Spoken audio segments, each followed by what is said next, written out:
Good morning. You're listening to Caregiver Crossing, a podcast brought to you by your friends at Joy's House. We are happy you're here. If you don't already know, we want to tell you that Caregiver Crossing is a podcast that's created just for you, the caregiver. I'm Tina McIntosh. I'm Terry Stacy, and we're here every week with experts from across the country providing comfort and resources and hopefully some joy to our caregivers. This podcast really serves to embrace family caregivers of today and tomorrow. Thank you all so much for being here. Tina? Stigma around dementia encompasses any negative attitude or discriminatory behavior against people living with dementia just based on having the disease. So in a snapshot, people make decisions about people living with dementia right off the bat when they know they have a diagnosis. And so when there's a disease that's as prevalent as dementia and yet still poorly understood, it's easy for false beliefs to spread. So left unchanged, these beliefs, they perpetuate stigmatizing attitudes against people living with dementia, reducing their quality of life. These attitudes extend out to the families and the caregivers of the people living with dementia. So really this affects all of us. And the unfortunate reality is that any person living with dementia is very likely to encounter stigma, even though dementia can affect anyone. Let's be honest. We know this, Terry, after doing the show for so many years and working with people who are living with dementia. It is not a picky diagnosis. It really comes into the life of anybody that it chooses. And so no one is immune to the risks of dementia. There's no cure, there's no treatment that can guarantee prevention. And so it leaves us to say what can be done. There is this wonderful effort that has been taking place in the state of Indiana called the Dementia Friends Indiana Initiative. It's an outreach of Dementia Friendly America. And they seek to educate communities around the state about dementia, breaking down the stigma surrounding it. And they implement practical changes that make life easier to navigate for those living with dementia and their loved ones. Indiana became the 10th state with a Dementia Friends program back in 2017. I cannot believe it's been that long. Starting with communities in central Indiana, and in 2019 went statewide. We have a dear friend of the show, a dear friend of Joy's House, someone that I absolutely adore. Officially, she's Melinda. We like to call her Mindy. Mindy Winnie, the Dementia Program Supervisor at SACOA. And thank you so much for being with us. Oh, thank you so much for the invite. This is always such a joy. What a cliche word to use, but truly it is. Hey, we'll take it. So I want to ask you before we get into the details. I know Terry's got a lot of questions about Dementia Friends. Before we get into that, what do you love about what you do? Oh my gosh. I always say this is my passion project. I truly, after graduating college, I set out to be a probation officer. So I had no intention of working with older adults. My focus was on working with kids, working with teens. But naturally, like so many other people, I, along with my mother, my grandfather, was thrust into this caregiving role at 18 years old. So I really, truly did not set out to do this, but I feel there's some divine intervention in where I'm at right now. And I just truly not only love to be able to share my story and empower others to share theirs as well, but truly just to be able to walk through this, hold these caregivers' hands and say, I've been here too, and you have a listening ear and someone who's not going to judge you. So just this opportunity to have these intimate relationships with people that are truly at the most vulnerable state of their lives. So I would say that is what I love doing, being a voice and encouraging others to share theirs too. When those that get that diagnosis of a dementia, if they got that diagnosis 5 years ago, 10 years ago, how different is it today for that patient that has been diagnosed in 2022? What will life be different for them as compared to getting that diagnosis 10 years ago? We hope through the work that we're doing today. I know we still have this huge mountain to climb ahead of us, but truly, I do think through grassroots efforts like this Dementia Friends program and showing folks there are so many people out there living with some form of diagnosis. You're not the only person who's living with a dementia diagnosis out there. So I know we've got a lot of work to do. There are still so many folks who, really are in denial about this condition and don't want to accept that this is their reality. But, I do think that through programs like this and, just through people understanding what the Alzheimer's Association can really truly do for them, what organizations like Joyce House and Sequoia. I think through this kind of just understanding that there are resources and there is support out there that does exist. I think we're inching our way to transforming that perception of this condition. But I think we still have so much work to do. We do, but it's so individualized, right? Yes. There's a saying of you met one person with Alzheimer's, you now know one person with Alzheimer's. Yes.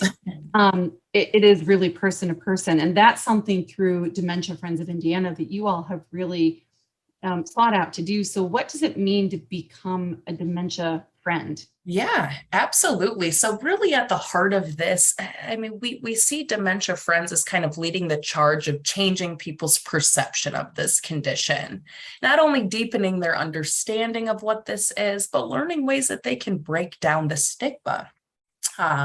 So ultimately, we're trying to transform not only the way we think about this condition, but also to recognize the words that we use when we're talking to people living with dementia, when we're talking about them, and also the way that we act towards these folks as well. So at the heart of it, that's really what they are. They are really these change agents that are trying to shift the perception of this condition.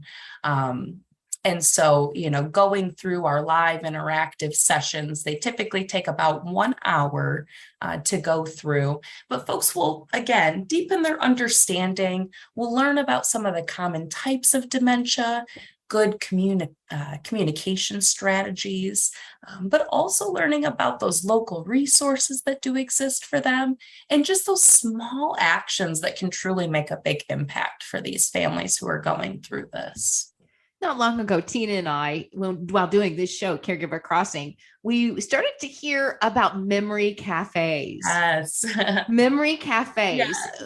And tell us about them and what you do there. Yeah, absolutely. So this, again, the heart and soul of Dementia Friends is really delivering those 1 hour information sessions into the community.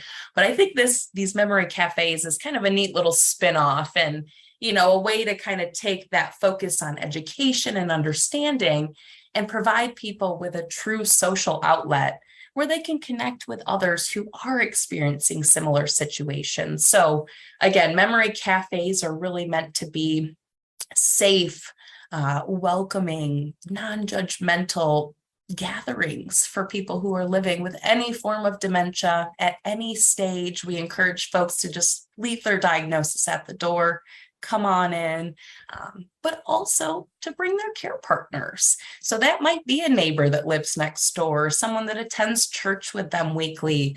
It may be a family member who's providing that care. It could even be a paid formal caregiver that attends with them as well. But we really want them both, or even the whole family, to be able to get out of their house and frequent these community spaces that maybe they once loved to visit with family members. So we're really trying to combat that social isolation that people experience. And you all can speak to that far better than I can, but that is really what it is. And there's always some sort of structured activity that's incorporated, whether that's most of these revolve around music, because we have heard so much about the beneficial aspects of incorporating musical activities when living with this condition. But sometimes we've got creative art projects that they can do. Connor Prairie, who's been a long time partner, prior to COVID, we were hosting little barbecues in the summer. So they've got one of those coming up at the end of August that I'll make sure I share more information about. But again, the goal is just to allow these folks a safe space to be able to join with others. And how do people find out about the memory cafes? Yeah, absolutely. So we always try to keep those memory cafes listed on the Dementia Friends Indiana website. So that's just www.dementiafriendsindiana, all spelled out, .org. There's also a national directory that tries to keep all this information current as well. And that is www.memorycafedirectory.com. So I'll make sure to share that information with you. But those are two really great spots. Like I had mentioned, Connor Prairie is a local partner with the memory cafes. They always keep this information current on their website as well, too. But those would be some good ways. Yeah. Before we let you go, just some general tips, if you can share with us, that will help to reduce stigma around dementia. Yes. Thank you for this. And Tina, I'd written this in my notes. You know, we hear that all the time. If you've met one person with Alzheimer's or met one person with dementia, it's just that you've met one person. And so I encourage us to not, allow that one experience to define, again, keep us rigid in that perception of this condition, and to also recognize that these people are far more than that dementia diagnosis that they do have. That doesn't take away from all the hats that they've worn throughout their entire lives. And so, we really need to dig deep and recognize that this does not define them, although sometimes maybe those behaviors are hard to ignore, or, again, just recognize that they are human beings who still can feel and can still, express emotions. And so being conscious of that. So we just never stop learning, be open to new information that comes about. Even if you've been in the field for 20, 30 plus years, I do encourage you to still become a dementia friend.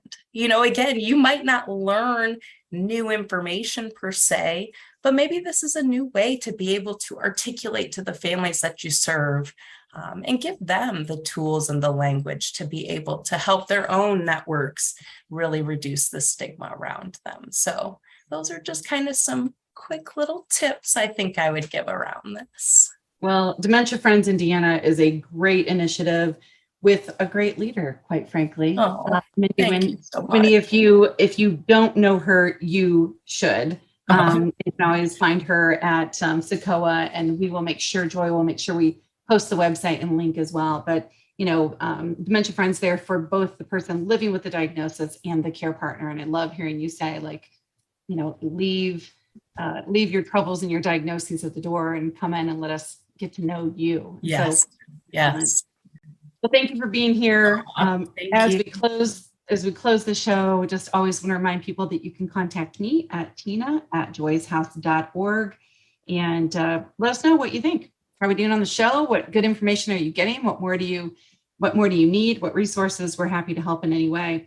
And then Terry, she wants to thank our big, wonderful sponsor here, AARP. They continue to support Caregiver Crossing. They are leading a revolution in the way people view and live life after 50. And we love that they're working to empower people to choose how they live as they age. Thank you all so much for listening. We'll join you next time, or hopefully you'll join us next time.